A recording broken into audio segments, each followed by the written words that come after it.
Et yo YouTube, ici Aleng de Red Ribbon TCG et je suis ici pour vous faire une vidéo deck profile par rapport à la Cell Chain. Et je vais commencer pour vous expliquer pourquoi la Cell Chain précisément. Donc pour les joueurs qui s'informent par rapport à la méta US, il faut savoir que Mecha Frieza a eu un errata récemment et que de par cet errata, beaucoup d'archétypes ont pu ressortir et notamment l'archétype Android où la Cell Chain a pu retrouver un impact plus important. Et pour les joueurs qui sont informés par rapport à la version française et qui est petit à petit est en train de rattraper la version US pour enfin se mettre à jour.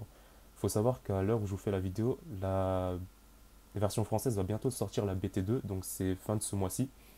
Et dans cette BT2, justement, c'est là où apparaissent les Android et donc la Cell Chain. Donc ce que je vous propose dans cette vidéo, d'abord, c'est en première partie, c'est d'abord vous expliquer l'ADL. Et en deuxième partie, on va faire un match avec Cédric et on va voir comment exploiter le deck Android. Donc pour la partie d'elle, en fait, je vais aussi la faire en deux parties, donc c'est un peu compliqué, mais je pense que vous suivez. Donc la première partie de cette première partie, c'est d'abord une decklist, donc celle que vous voyez actuellement. C'est une decklist qui est basée sur la format BT2. Donc c'était juste, vous avez des cartes de la BT2 et de la BT1. Et dès que je vous aurai expliqué cette decklist, pourquoi j'ai mis telle carte, je vais vous montrer avec des cartes de la BT3 comment la mettre à jour, comment la réadapter, comment la réorienter. Donc moi en tout cas c'est la première fois que je fais une vidéo deck profile, donc je vais essayer de faire quelque chose de propre. J'espère au moins à la fin vous allez comprendre ce que j'ai essayé de vous faire comprendre. Et donc on va commencer. Donc du coup je vous ai présenté deux leaders, le leader Cell et le leader C17. Donc le leader Cell, il a un effet once par turn qui dit que vous mettez une carte de votre main sous le leader et vous pouvez détruire une battle card de votre adversaire de coût 3 ou moins. Donc vous avez compris que c'est un leader qui aura potentiellement pour but de gérer le board adverse. Donc en forme éveillée, donc effet commun à tous les leaders, il peut s'éveiller à partir de 4 PV ou moins. Donc vous avez le Cell forme parfait en forme éveillée, et vous voyez qu'il a deux effets once par turn. Donc le premier effet once par turn, c'est que vous pouvez mettre une carte de votre main, la mettre sous ce leader, et vous piochez deux cartes. Donc l'avantage de cet effet, c'est que vous avez le droit de vous faire du plus 1 sans devoir attaquer le leader en face. Parce que généralement les leaders éveillés disent lorsque vous tapez, vous piochez une carte. Là, avec Leader, vous n'êtes pas obligé de vous exposer à un danger, vous n'êtes pas obligé de rentrer en contact avec le leader en face pour faire du plus 1. Donc c'est un avantage que par rapport à certains match-ups, vous pouvez exploiter plus tard. Ensuite, le deuxième effet Once par Turn dit que vous pouvez mettre deux cartes qui sont en dessous de celle-ci. Donc vous prenez deux cartes qui sont en dessous de celle-ci et vous les mettez en drop zone. Et vous pouvez détruire une battle card sur le terrain de votre adversaire sans restriction de coût. Donc bien évidemment, si la battle card en face a le skill barrière, bien évidemment, vous ne pourrez pas la choisir. Mais sinon, vous pouvez détruire n'importe quelle carte. Donc sinon, statistique commune à tous les leaders, donc 10k puissance en non éveillé et 15k puissance en éveil. Et ensuite, je vais vous parler du leader C17. Donc, euh, son effet permanent est assez intéressant. Ça dit que tous vos Android 17 et 18 qui sont en main auront un coût réduit de 1. Donc là, vous voyez sur la decklist que par exemple cet Android 17 a un coût de 3, mais grâce à mon leader C17, je pourrais le réduire à 2. Donc en gros, ça va vous permettre en early, si vous avez ce leader, de pouvoir remplir votre terrain avec des Android pour préparer un board assez conséquent, sachant que les Android euh, ont un coût minimum de 15, donc je parle pour les Android 17 et 18. Donc ramener une carte pour 2 d'énergie qui aura 15 de puissance, il faut voir que c'est pas dégueu. Et ce leader a la particularité de s'éveiller à partir de 6 PV. Donc ce qui fait que vous pourrez vous faire du CA assez rapidement en early si votre adversaire joue un deck aggro. Donc je vais vous montrer la forme éveillée. Donc ça devient un leader C17, C18. Donc il a deux effets permanents. Donc il a toujours l'effet permanent qui permet de réduire de 1 le coût de vos Android 17 et 18. Et il a un deuxième effet permanent qui dit que si vos PV sont à 4 ou moins, tous vos Android 17 et 18 bénéficient d'un buff de 5K puissance. Donc ce qui fait que ce C17 passera à 20, celui-ci passera à 25, celui-ci à 20, celle-ci à 25. Donc du coup, en fin du compte, ça fait que vous pouvez ramener des androïdes donc pour 2 et qui auront 24 de puissance. Donc il faut voir que c'est pas négligeable. Vous voyez que du coup avec Slider, vous pourrez jouer un jeu beaucoup plus aggro, forcer votre adversaire à claquer ses negates, forcer votre adversaire à claquer des combos, du coup épuiser ses ressources d'une certaine manière. Et du coup après, effet commun à tous les leaders, lorsque cette carte attaque, vous piochez un. Donc voilà, c'est un peu tout ce que j'ai à dire par rapport à ces leaders. Donc leader Cell qui vous permettra de vous orienter sur un jeu plus contrôle de board, et le leader C17 qui vous permettra de vous orienter plus sur de l'agression. Et ensuite, je vais vous parler de la DL format BT2, donc la première partie de la première partie. Et je vais directement vous parler de la cell chain, du coup, le sujet principal de l'ADL. Donc vous avez en 4 fois le cell première forme, en 4 fois le cell seconde forme, et en 4 fois le perfect cell. Il faut dire la carte elle est magnifique. Après c'est la SPR, c'est normal. Chacun ses goûts, bref. Euh, donc la cell chain en fait elle se base sur une mécanique qui apparaît en BT2 qui s'appelle l'union absorbe. Donc en quoi consiste l'union absorbe? C'est, on va dire, comme Cédric vous a peut-être parlé sur nos streams, de ce qu'on appelle un puzzle. Du coup c'est un schéma à faire pour arriver à une carte finale, on va dire. Donc l'union absorbe, ici, en quoi ça consiste? Lorsque vous réussissez à invoquer ce sel, du coup, pour 3 d'énergie, dont 2 verts, du coup, elle est sur votre terrain, et vous pouvez directement, en fait, ramener le perfect cell. Donc en gros, vous dites que vous activez l'effet d'union absorbe, ce qui fait que, pour ce cell-ci, il faudra ramener un Android 17 depuis votre main, la mettre en dessous, et vous pouvez chercher dans votre deck un sel et le mettre par-dessus. Du coup, vous allez chercher ce sel seconde forme, vous allez le mettre par-dessus. Du coup, son skill dit que quand il apparaît, euh, vous pouvez détruire une carte sur le terrain de votre adversaire et ensuite piocher un. Enfin, il faut qu'elle apparaisse par union absorbe. Sinon, si vous la ramenez avec 5 d'énergie, dont 2 verts, son effet ne pourra pas proc. Donc du coup, ensuite, lorsque vous ramenez ce sel par union absorbe, vous pouvez ensuite union absorbe par-dessus. Donc son union absorbe, pour lui, sa condition, c'est de mettre une Android de 18 de votre main en dessous de ce sel, et vous pouvez chercher dans votre deck un perfect cell. Lorsque vous ramenez le perfect cell et que vous le posez par-dessus, du coup ça reste sur la même unité.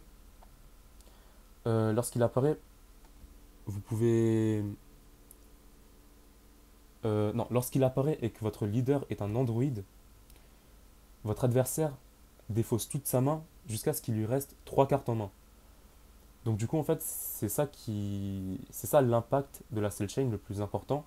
C'était pas forcément que la carte a des stats élevés, mais c'est vraiment qu'en fait vous allez réduire le nombre de cartes dans la main de votre adversaire, et du coup vous allez pouvoir casser son rythme et vous faire un avantage par rapport à lui au niveau des ressources. Donc, donc là je viens de vous expliquer le principe de la cell chain. Après, ce qu'il faut savoir, c'est que c'est limite gratuit. Les seules conditions qu'il faut avoir, c'est avoir ce sel dans votre main et pouvoir l'invoquer. Avoir au minimum un Android 17 pour faire la première union absorbe. Ensuite, avoir une autre C18 minimum une dans votre main pour ramener le sel perfect, enfin le perfect cell une fois que vous aurez fait la première union absorbe. Et le plus important en fait, c'est qu'il faut que vous ayez le sel seconde forme et le sel perfect forme, forme perfect dans votre deck. Parce que vous ne pouvez pas les ramener si ces deux-là sont dans votre main ou ailleurs. Il faut vraiment qu'ils soient dans votre deck, sinon vous pouvez pas aller au bout de la cell chain. Donc lorsque vous aurez l'occasion de chercher des cartes dans votre deck, il faut vraiment en profiter pour regarder si telle carte est dans votre deck, si elles sont bien en place, si vous les avez pas ailleurs ou dans vos PV. Euh, du coup, j'ai mis 4 Android 17 et 4 Android 18 de cost 3. Donc je les ai mis x4 parce qu'il faut vraiment chercher à les avoir en main pour aller au bout de la cell chain. Donc vous voyez que de ces 18, en fait, ils ont un petit artwork en commun. Ah, j'ai un peu bégayé. Et ils ont un effet auto once per turn. Ce qui fait que lorsque l'un attaque, son effet auto dit que vous défaussez une carte de votre main et vous pouvez restand l'autre. Donc ça veut dire que si avec le C17 j'attaque, je défausse une carte en main et je peux restand une C18 qui était en rest mode sur mon terrain. Et pareil de l'autre côté avec la C18 qui restand un C17. Donc du coup, vous voyez vous pouvez attaquer, vous pouvez être plus agressif sur ces androïdes-là lorsque vous jouez leader C18, enfin C17, C18. Comme ça, ils bénéficient de 5K en plus et du coup, taper à 20, c'est vraiment pas dégueu. J'ai rajouté ce C17 de coste 5. Donc il y a un effet qui dit que lorsque vous tapez avec, vous piochez des cartes jusqu'à en avoir 4 en main. Du coup, si vous avez plus de cartes en main, ça vous permet de vous refaire une main. Donc je l'ai mis x2 parce que je cherchais juste à mettre des C17 dans le deck pour pouvoir sortir la Cell Chain si j'avais celui-ci en main. Ensuite, j'ai mis ce C17 qui est une promo carte, qui est vraiment pas dégueu. Je l'ai vraiment mis parce que elle est plus situationnelle en fait.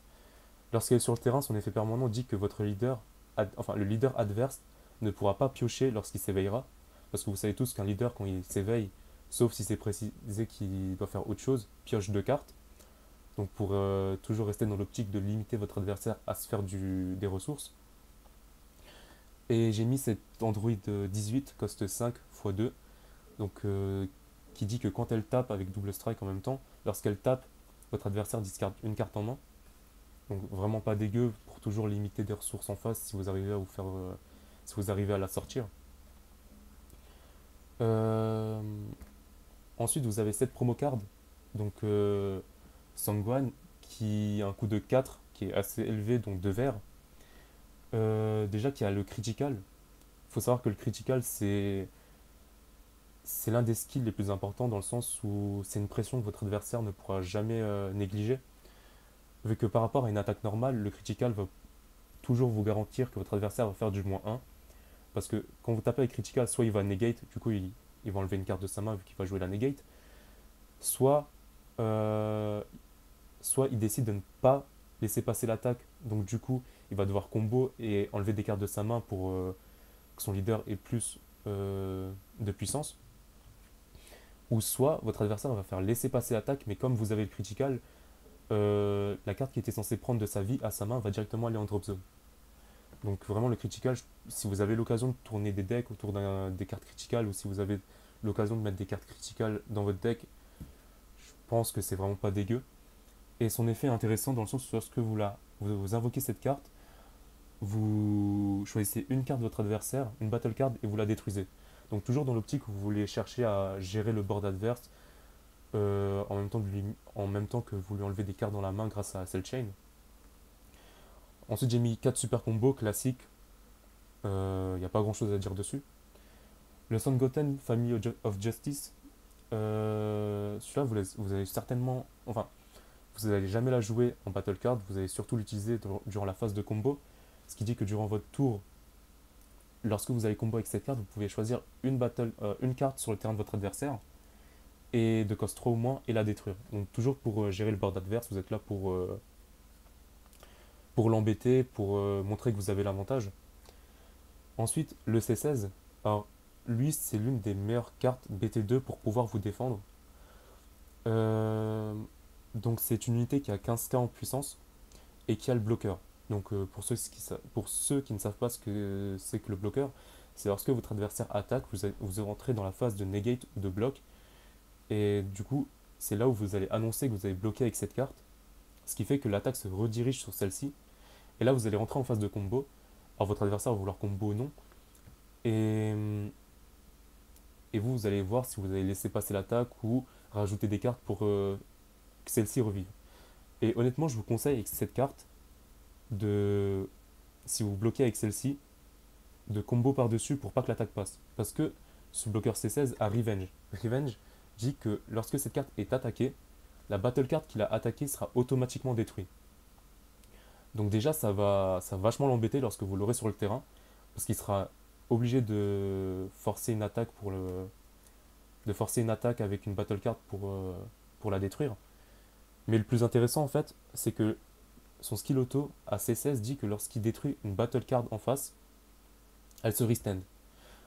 Du coup, si vous avez compris, en fait, le but, ça sera vraiment de forcer toutes les attaques sur lui. Votre adversaire attaque, vous annoncez que vous bloquez, vous faites tout pour que l'attaque passe pas. Du coup, la battle card en face, par le skill de Revenge, sera détruite. Skill auto du C16, vu qu'il a détruit par Revenge, la battle card en face, elle se restain et vous pourrez rebloquer derrière. Donc, tant que vous pourrez bloquer, je vous conseille de le faire. Sinon, si vous voyez qu'actuellement, ça ne vous arrangera pas durant votre tour, vous aurez besoin de garder certaines cartes, par exemple, pour faire la Cell Chain plus tard, au moins vous avez déjà un bloqueur, c'est pas mal. Ensuite, j'ai mis l'Android 20 en x4 parce que c'est une carte qui va vous permettre de chercher dans votre deck euh, une battle card qui a le nom Android dans son nom et la ramener dans votre main. Du coup, pour épurer le deck, pour tuto des cartes dont vous avez besoin, si vous avez besoin de compléter pour la Cell Chain, c'est toujours utile. Donc c'est vraiment une carte que vous allez jouer en early. Idem pour le Sangoku, c'est l'équivalent d'un Majin Buu un peu plus cher pour le format bleu. Donc pour deux, vous la jouez, dont un vert, et vous piochez une carte. Et Martial Expert Tenchi Han, donc elle, c'est l'une des cartes les plus importantes. Je l'ai mis x2 parce que c'est une carte que je trouve situationnelle. Euh, dans certains formats, dans certaines decklists, vous allez peut-être la mettre en side, mais en BT2, je trouve qu'elle est vraiment utile. Donc je vais vous expliquer son effet. C'est une carte qui va plus se jouer en combo, un petit peu comme le Sangoten Family of Justice. Mais là, vous allez voir qu'elle est un peu chère parce qu'elle demande 2 d'énergie pour combo à plus 10k puissance. Plus 10k puissance. Son effet dit qu'à la fin de la battle, lorsque vous avez combo avec cette carte, elle va se super call en active mode sur votre terrain. L'effet le plus important sera son active main. Elle dit que vous pouvez choisir une carte de votre vie, la mettre en drop zone, choisir une autre carte de votre vie et vous la mettre en main.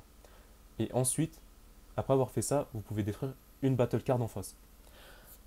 Alors, le point fort, le point fort, c'est que elle va déjà vous faire du plus 1, elle va vous permettre de vous auto-awaken. Elle va vous faire du moins 2 en vie, mais si ces moins 2 en vie vous permettent de vous éveiller pour faire du plus 2 derrière lorsque votre leader s'éveille, c'est tout à fait rentable. Et derrière, vous allez pouvoir, grâce à l'effet de Tenchi Han, euh, retirer une battle card sur son terrain. Donc je trouve que c'est vraiment l'une des cartes qui va permettre à votre duel d'accélérer votre jeu. Et ouais, et comme je l'ai dit, ben, plus tard, peut-être que vous la jouerez en side, mais en BT2, je la trouve essentielle. Et pour finir, j'ai mis 4 negate full power energy. Donc juste qu'elle permet de negate une attaque pour un vert et que derrière elle pourra péter une battle card de cost 1 sur le terrain de votre adversaire. Donc ça, c'est la DL que j'ai faite pour la BT2. Donc je sais pas ce que vous en pensez. Le seul conseil que je peux vous donner, parce que c'est une erreur que je faisais beaucoup quand je jouais avec la Cell Chain, la claquez pas. Faut pas claquer la Cell Chain dès que vous pouvez la claquer en fait. Faut savoir que le Perfect Form Cell vous permettra de faire discard votre adversaire jusqu'à ce qu'il ait 3 cartes en main. Faut se dire qu'il faut rentabiliser cet effet. Parce que là, déjà, ça vous coûte en ressources. Le fait de payer 3 d'énergie, ramener un sel, vous faire du moins 2 en main parce que vous allez devoir utiliser le C17 et la C18. Faut vraiment que ce soit utile. Donc le meilleur conseil que je peux vous donner en fait, c'est de forcer l'éveil de votre adversaire. Comme ça au moins il aurait déjà fait du plus 2 en main grâce à l'éveil de son leader. Et attendre qu'il y ait un maximum de cartes en main pour pouvoir claquer la Cell Chain. Au moins comme ça vous avez l'esprit tranquille, vous savez que derrière il pourra pas se refaire une main grâce à l'effet de son leader.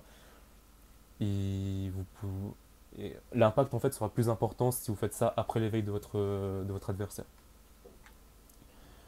Donc maintenant je vais vous montrer des cartes de la BT3 et on va voir ensemble un petit peu ce qu'on peut retirer de la DL que je vous ai montré maintenant et ce qu'on peut rajouter avec ces Android là. Je vais juste mettre ça en silencieux. Notification. Voilà. Alors du coup, par où commencer? Donc déjà on peut remplacer les super combos de la BT1. On va mettre ça ici.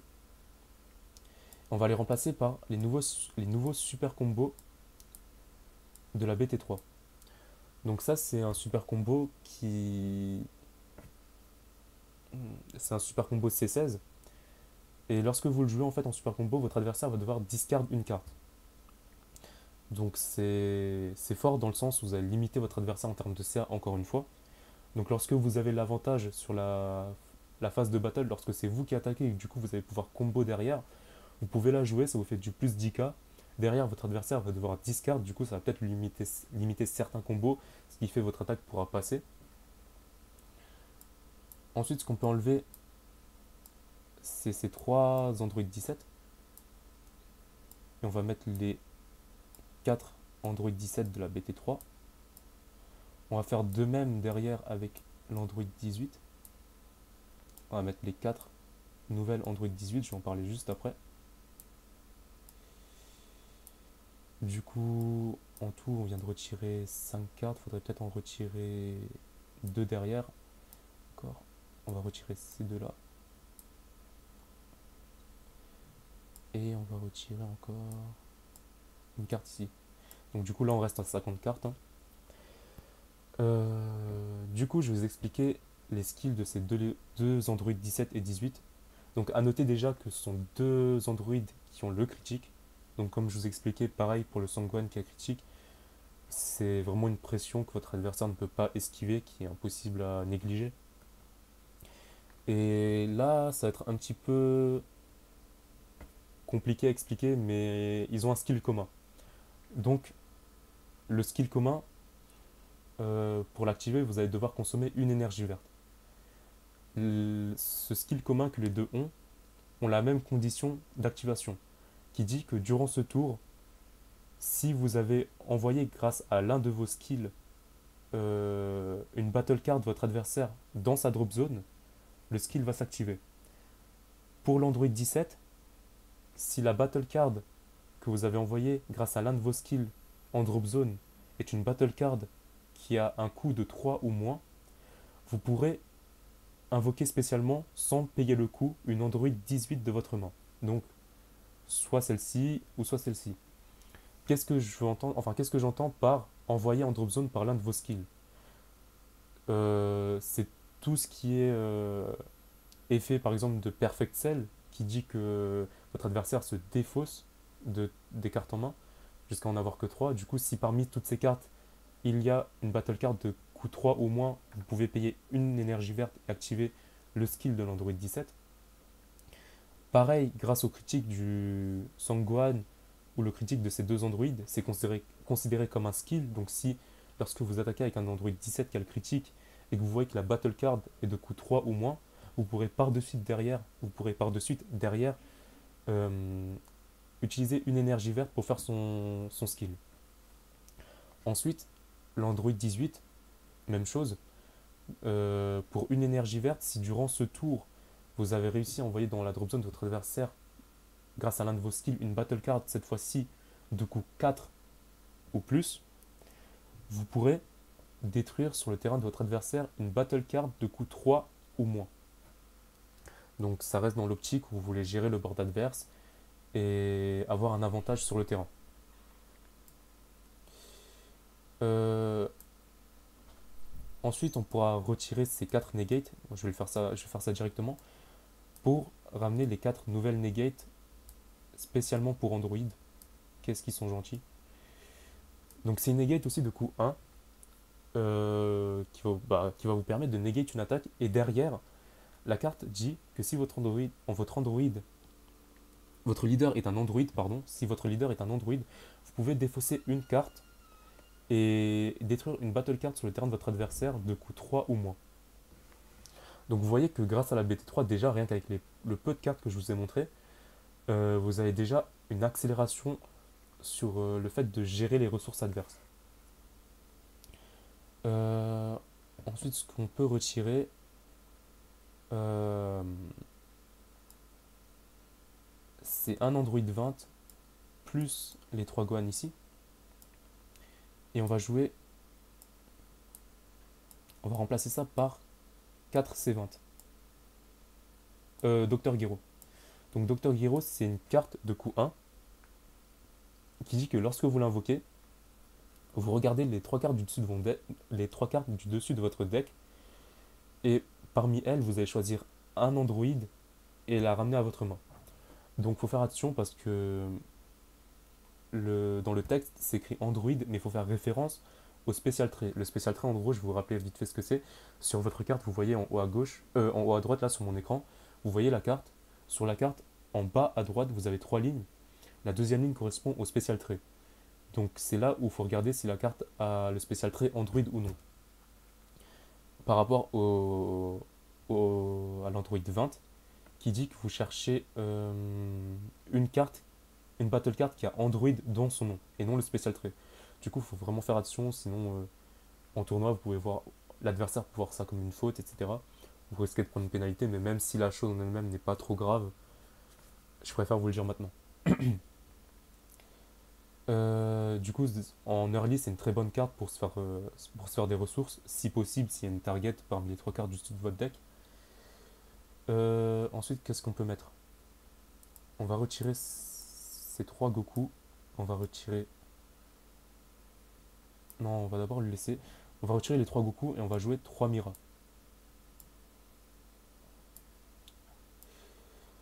Donc, vous voyez que Mira, c'est une carte noire. Et du coup, vous savez que les cartes noires ont ce qu'on appelle l'Overwhelm. L'Overwhelm, donc pour ceux qui ne savent pas ce que c'est une mécanique d'invocation qui apparaît en BT3 en même temps que l'Ex-Evolve. L'Ex-Evolve, vous verrez ça sur d'autres deck profile. Donc l'Overwhelm, je vais vous expliquer ce que c'est. Euh, Sur la carte, vous voyez en haut à gauche de mon écran la carte Mira. Et dans le texte, vous avez l'Overwhelm en rouge avec un coup à côté.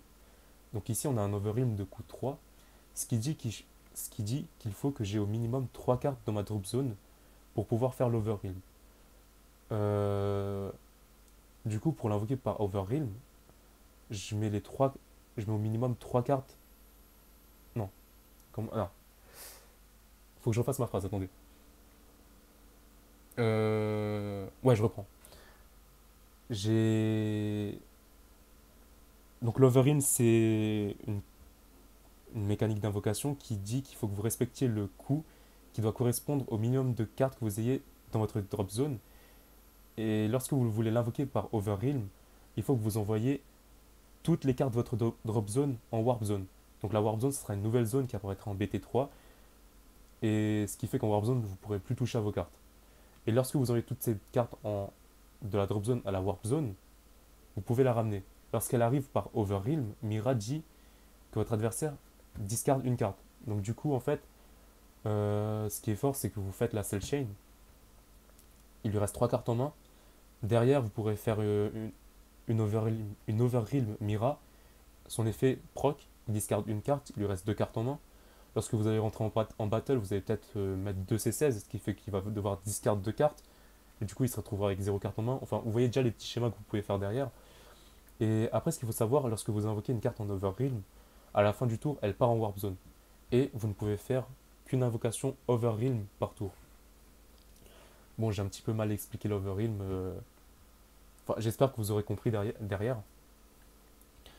Euh, Ensuite, on peut retirer ces quatre cartes et derrière mettre Create Android.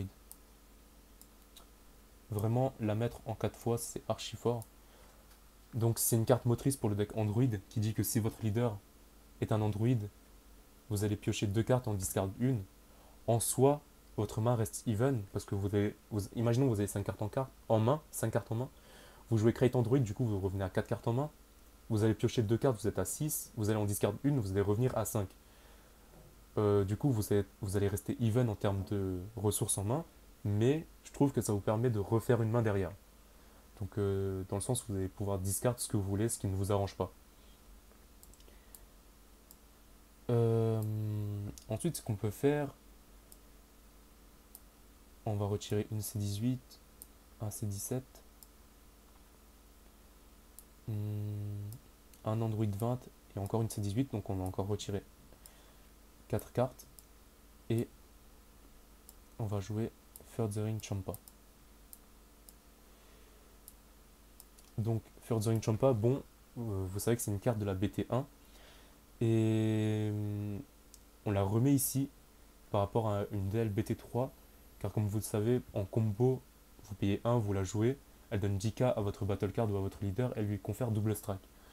Ici, c'est vachement utile de la jouer, par exemple, pour, je vais fermer ça, pour les Android 17 et 18 qui ont le critical, parce que double critique, euh, ça fera très mal à votre adversaire, et ça augmentera vos chances de pouvoir proc l'effet du C17 ou l'effet de la C18.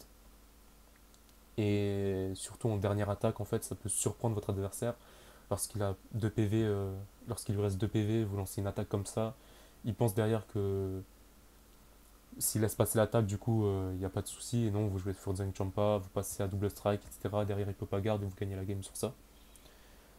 Euh, Bon, je pense que j'ai un petit peu bégayé sur la DLBT3, surtout sur l'Overwhelm, je suis désolé, j'espère que vous aurez compris derrière. Par rapport à la BT3, du coup, vous allez voir que vous allez accélérer votre jeu, où vous allez pouvoir mettre plus de pression. Donc accélérer votre jeu grâce Dr. Gero et l'Android 20 et Create Android en early game. En mid game, vous pourrez jouer vos Android de coup 3 ou de coup 2 si vous jouez en leader à l'Android 17. Vous êtes quoi vous défendre avec justement vos super combos qui va toujours permettre de réduire la main de votre adversaire. Vous avez de quoi vous défendre encore avec la negate. Derrière, la cell chain aura toujours un impact conséquent dans la game. Et Furjury Champa, toujours pour surprendre l'adversaire. Des leaders qui se restand, enfin des androids qui se restand, désolé. Et, et j'avais mis euh, le scientist fou. Cette carte en fait est plus utilitaire, donc avec un Overwhelm 7 qui dit que du coup vous allez devoir avoir 7 cartes minimum dans votre drop zone pour pouvoir l'invoquer par Overwhelm et ensuite payer 1 d'énergie. Et en soi, c'est juste pour creuser l'écart en termes de ressources. Parce que quand vous l'invoquez par Overwhelm, son effet auto dit que vous piochez 2 cartes. Et à côté, c'est une unité qui a 25k double strike. 25k double strike pour 1 d'énergie, c'est vraiment gratuit. Donc je pense que si derrière vous voulez, je sais pas, par exemple, retirer un sel pour jouer le fou derrière, c'est pas dégueu. Et, oups. Et du coup, je pense que c'est tout ce que j'ai à dire sur ces DL. Euh, Bah, bien sûr, en fait, je vous ai montré comment jouer Cell sur grossièrement comment jouer la Cell Chain. Derrière, ensuite, vous pouvez jouer l'Android Cell d'une autre manière. Vous n'êtes pas forcément de jouer Android avec la Cell Chain. Vous avez justement en BT3 l'Android C13 avec C14 et C15 qui apparaissent. Petite nature. Et voilà, je me fais taunt en vidéo. Merci. Euh, je trouve l'Android, c'est. L'archétype Android, c'est un archétype qui est assez complet, intéressant à exploiter pour certains qui sont fun à jouer. En termes de compétition, c'est justement depuis le post-errata de Frieza, on peut voir sur certains tournois que les androids reviennent en compétition. Personnellement, j'avais beaucoup joué Android avant que ça devienne méta. J'ai fait beaucoup de DL vraiment dégueulasses au début. Et pour ma part, j'ai fait une DL, mais que je ne vous ai pas présenté dans cette DL, dans cette vidéo deck profile, parce que je ne joue pas la Cell Chain en fait. J'avais fait un deck basé sur les androids en fait, où je jouais beaucoup aggro. Mon but c'était de ramener en early des cartes pour taper en critique, pour vraiment épuiser les PV de mon adversaire tout en ayant un board qui pourrait peut-être pas passer ou qui va devoir gérer, du coup il va perdre du temps pour me faire baisser mes PV. Et sinon, on va tout de suite passer à la vidéo, à la partie match avec Cédric et je pense que de son côté il va jouer un deck Pan si ma mémoire est bonne. Et je vais essayer de vous montrer euh, comment bien jouer Android, enfin du moins on va essayer. Et du coup je vous dis à tout à l'heure. Merci beaucoup. Et yo tout le monde, du coup on se retrouve pour la deuxième partie, la partie duel, où je suis accompagné de Cédric, qui... Yo YouTube! Donc pour moi je vais jouer le deck Android avec le leader C17, avec la Cell Chain, et de son côté Cédric va jouer un deck Pan. Et c'est lui qui va commencer. Je charge. Et je vais finir mon tour à toi. Ok. Je draw. Je vais mettre ça en énergie. Je vais taper à 10k ton leader. Je n'inquiète pas. Je vais pas combo. Pour 1, je combo avec un Vegeta.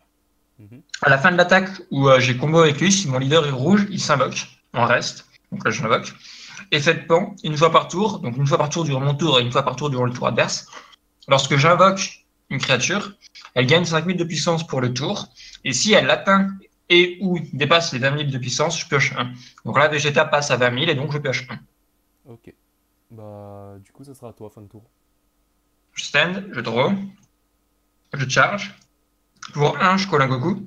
Fait, je regarde dans les 7 cartes du haut de mon deck et je peux ajouter à ma main parmi celles-ci un Goku GT. Je vais prendre le Goku Super Saiyan 4. Et ensuite, je vais te taper à 15 000 avec mon Vegeta. Et je vais pas negate. Je vais pas combo. Je la prends. Et je vais finir mon tour là, toi. Ok. Je stand, je draw.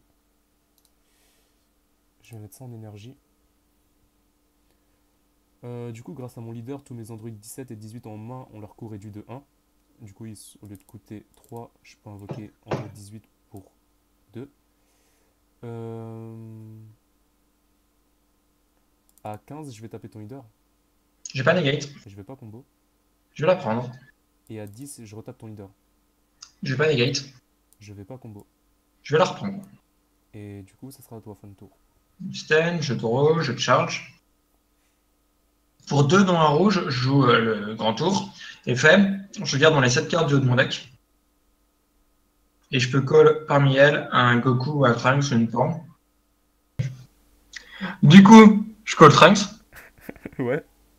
Effet de Pan, Trunks gagne 5000 de puissance. Comme il dépasse les 20 000, enfin comme il atteint les 20 000 et ou les dépasse, je pioche 1. Pour un rouge, je recolle un petit Goku. Effet, je regarde dans le top 7. Et je peux ajouter un Goku GT à ma main. Je prends ce Goku là. Je shuffle. À 15 000, je vais taper ta C18 Battle. Je vais pas negate. Je combo pas. Ça passe. À 10 000, je tape ton leader. Je vais pas negate. Je combo pas. Je la prends. À 20 000 critical, je tape ton leader. Je vais pas negate. Je combo pas. Comme je suis à 6 PV avec ce leader, je peux m'éveiller à 6 PV. Du coup, je vais draw 2. Et ouais, du coup, ça passe. Et ça sera toi. Ok. Stand, draw.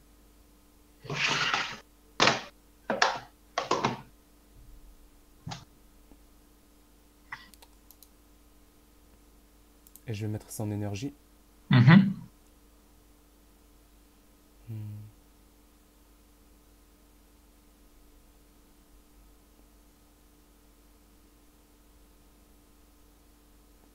À 10, je vais taper ton leader.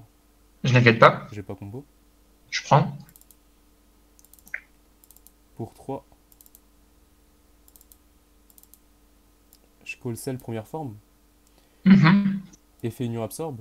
Je place un Ouais. C17 de ma main en dessous. Je cherche la forme évoluée depuis mon deck. Ouais. Effet de la forme évoluée, je te pète ton Trunks critique. Ok. Et je draw 1. Ouais. Du coup, après avoir pioché, je vais taper à 20k ton leader. Je n'inquiète pas. Je vais pas combo. Je prends. Et du coup, je vais terminer l'union absorbe. Je vais mettre une C18 depuis ma main en dessous. Et je vais chercher la forme perfecte depuis mon deck. Ce qui fait que tu vas discard toute ta main jusqu'à laisser 3 cartes en main. Ouais. Du coup, on peut voir que ça fait du -7. La cell chain est rentabilisée. Et ça a coupé tout l'élan que je lui ai donné en lui faisant du CA en main. Et sur ça, je vais dire fin de tour sera à toi. Je stand. Je draw. Je ne charge pas. Mhm. Pour 3, je colle un Goku. Effet de pan. Une fois par tour, lorsque je colle des unités, il gagne 5000. Donc Goku gagne 5000. Il passe à 20 000. Du coup, je pioche 1. Je vais éveiller. Donc là, moi, c'est le leader nouvelle génération. Donc au lieu de piocher 2 lorsqu'il s'éveille, il remet 2 des énergies en active. Donc je remets 2 énergies. Pour 1 et une carte de ma main, j'ex-évolve mon Goku en ce nouveau Goku-là. Donc, comme c'est une évolution, le transfert de power-up s'active. Donc, il est déjà à 30 000, puisqu'il gagne du coup les 5 000 que Goku a gagné. Effet de pan, Il regagne 5000. Donc il passe à 35 000. Donc comme je suis au-dessus des 20 000, je draw 1. Je vais overreel. Mhm. Donc je bannis ma drop, dont au moins 3 cartes pour call lui. Et fait trunk, je regarde les 2 cartes de haut de mon deck. Il y en a une qui vient en main et l'autre au-dessus du deck. À 25 000 double strike, pardon, 35 000 double strike, je vais taper ton leader. Triple strike. Ouais, triple strike. Non, double, double. Double. Je vais pas negate. Et fait, une fois par tour, lorsqu'il tape, il surstand et il gagne 5 000. Donc ça devient une attaque à 40 000 double strike. Je combo pas. 40 000.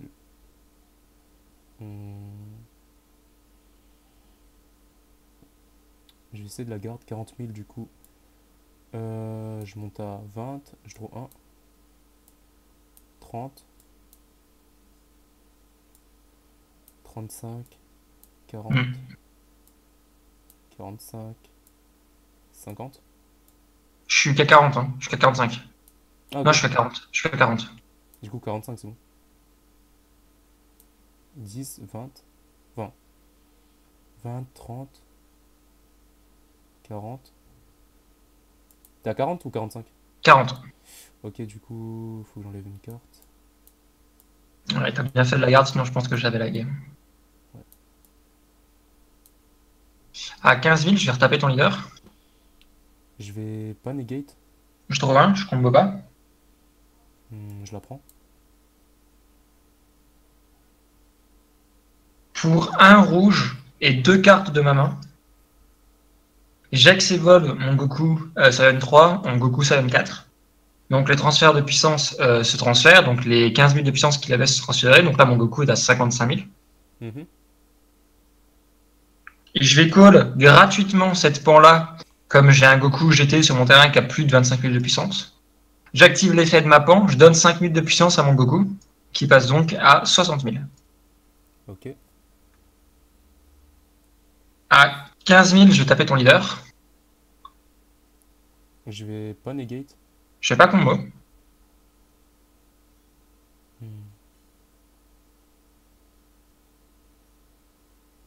Je vais garde. Ok. À 15 000, je vais taper ton leader. Je vais pas negate. Je vais pas combo. Je la prends. À 10 000, je vais taper ton leader. Je vais pas negate. Bah, j'ai pas d'autre choix que tenter un all-in, hein, donc 20 000 avec les 2 petits Goku, c'est tout.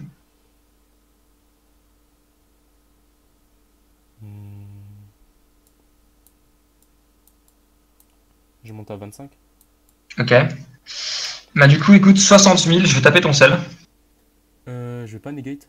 Effet, lorsque mon Goku Super Saiyan 4 attaque, s'il est à 60 000 de puissance ou plus, il t'inflige un dégât direct.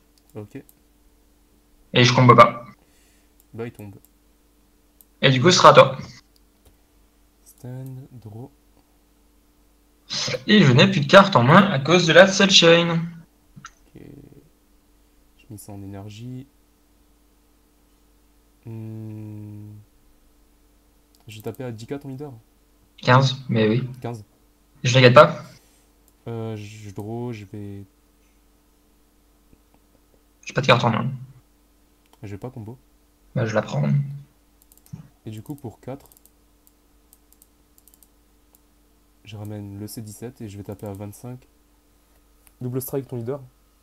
Et je peux rien faire, parce que la seule carte que j'ai, c'est ça, j'ai plus d'énergie. Donc je prends. Ok. Bah, bien joué. Bien joué à toi, merci. Si j'avais pas eu à vidéo. Discord tout ça. J'avoue. Bah, comme vous pouvez voir, la Cell Chain, ça fait vachement la différence en BT2. Et là, je jouais un deck qui était full BT2 et c'était assez tendu contre un deck qui est déjà BT3, qui joue des overreels pour accélérer le jeu, tout ça. C'était C'est vraiment excellent. tendu. Ouais. Sachant que voilà, l'effet de mon Goku, c'est que à la fin de chaque attaque, je peux discard 2 cartes de ma main pour leur stand. Et je peux le faire autant de fois que je veux. Donc imaginez si les 7 cartes qui m'avaient fait discard, je les avais encore en main, là, bah, il se serait pris 3 attaques de mon Goku. Bah, je pense en fait, genre, ce match-up, ça a été le meilleur exemple pour montrer comme quoi ça pouvait réduire l'impact du Goku SSJ4 en fait. Le fait qu'il aurait pu se restendre, attaquer, me refaire des dégâts gratuits en fait. Ouais. Du coup, je sais pas si t'as un mot à dire pour la vidéo. Bah, merci d'avoir regardé. On espère que ça vous a plu. Ouais, voilà, comme d'hab, j'espère que vous n'avez pas été trop déçus sur la première partie où j'ai un petit peu bégayé sur l'explication de l'Overrealm. J'espère que ça vous aura donné envie de jouer Leader Cell, enfin la Cell Chain. J'espère que. Savoir que Hmm, BT2, à mon avis, vous verrez quasiment que de ça en tournant. ouais, Des surtout, selles ça va partout. spammer ça. Après, à côté, c'est vachement cher, du coup, je pense pas que tout le monde aura ça, mais bon, pour ceux qui s'investissent, qui veulent top, je pense que vous le verrez vraiment souvent. Ouais. On vous souhaite vraiment bonne chance hein, pour ceux qui tombent en contre. Et bah, je pense qu'on peut finir la vidéo sur ça. Faire un gros bisou à tous les abonnés, ceux qui ont regardé. Et on vous dit à la Sinon, prochaine pour voilà. de prochains deck profile, etc., etc. Bisous à tous! Ciao YouTube.